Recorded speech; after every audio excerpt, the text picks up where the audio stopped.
G'day viewers, Cyber MacGyver again. It's time for the full review of the Cocoon Voyager Skyscanner HD Quadcopter. Now it's taken 2 weeks to get around to it, technical difficulties. You may remember we had the unboxing video and that revealed a faulty motor with some dodgy gears. Then we had this video which was the gears arriving and the gears being inspected and replaced. Now I've managed to get all that done. I've replaced the gears, greased them up. I'll be uploading that video on how to grease your spindle and gears to get the best results, and a few other tips on getting rid of the wobble in the propellers as well.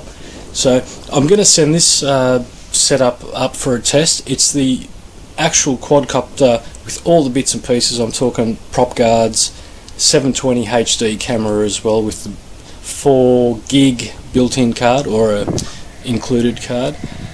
So let's start the flight and have a look and see how it goes. Smooth takeoff, feels pretty good. Now what I've done, I've included the original unedited drone video. That's this here.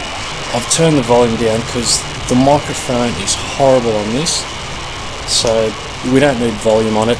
I'll let that one go. Now as you can see, it looks pretty good. It's not a bad picture for 720. But you will notice at a lot of points in the video there is jello. Jello is the wobble. That's when it looks like you're watching through a bowl of jello, for example, or the video's underwater. Now the only way to overcome that is to change the attachment, but that's a different video altogether. Yeah, so I've sent this drone up, but only after 5 minutes of runtime on the ground. I've just started the props for 5 minutes, let them bed themselves in, run in, and then I sent it up. Now this is the exact footage of the quadcopter camera versus my camera, so this is exactly what it looks like. Pretty easy to control. The quadcopter's easy to manage. Once you've had about half an hour of fly time, I think you should be able to get used to this. I like it. Now most of you will recognise that this is very similar, actually identical to the Syma X8 series of drones, quadcopters. That's exactly... Whoa, here we go. Now the reason I'm going to give this a good rating is I've knocked this thing about quite a few times. Anyone that owns a Syma X8 will know they can get away with a bit of punishment. Now this one has, I've dropped it a few times and the props are still okay, but coming back to the camera's not too bad. You will notice that it hasn't got a great backlight adjustment. When we go from ground to sky, it does make the ground look really dark when the sky's bright, but hey, what can you do? Cheap camera that came with the drone for $150, I'm happy. Now that's pretty close proximity. That drone's coming to within a foot or 30 centimeters of me, so that's pretty close. Now one battery gave me just over 10 minutes of flight time. I've used the original camera and I've also used a sports cam as well, and I found the sports cam weighs a bit more, so that drains the battery a bit more, but I got some pretty good flight time out of the drone. One battery, like I said, just over 10 minutes.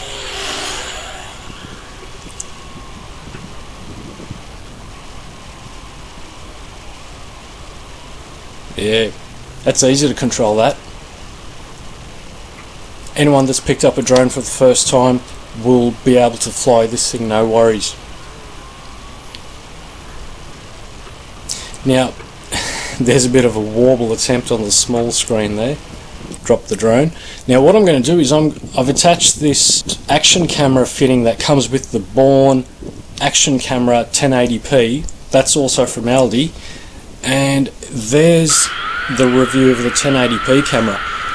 It's not too bad. So if you compare the 720 and the 1080, it's not too bad. They're both in original form. I haven't adjusted brightness, colour, saturation, contrast, or anything like that. Now you'll have to excuse me, I'm still new at this, but this drone is going to be used as a footage drone, so I'm getting used to using the drone purely as a point and shoot device. You wouldn't fly it like this if you were having a bit of fun with it without a camera, but with the camera I found, yeah, works very well. It was a windy day, well, not too windy, 4 or 5 knots.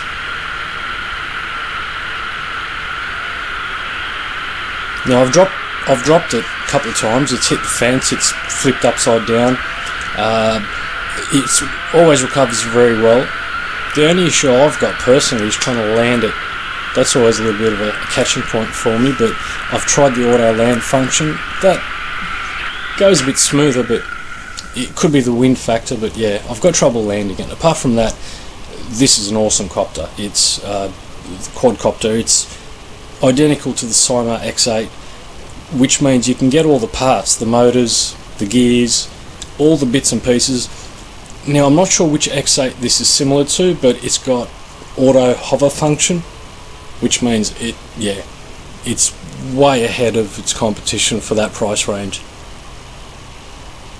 So to sum up, I reckon this is one of the best quadcopters on the market for $150 for the size and for what you get in the package.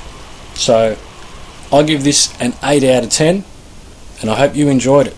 So thanks for watching, and I'm going to see you on the next video. Merry Christmas, see you later.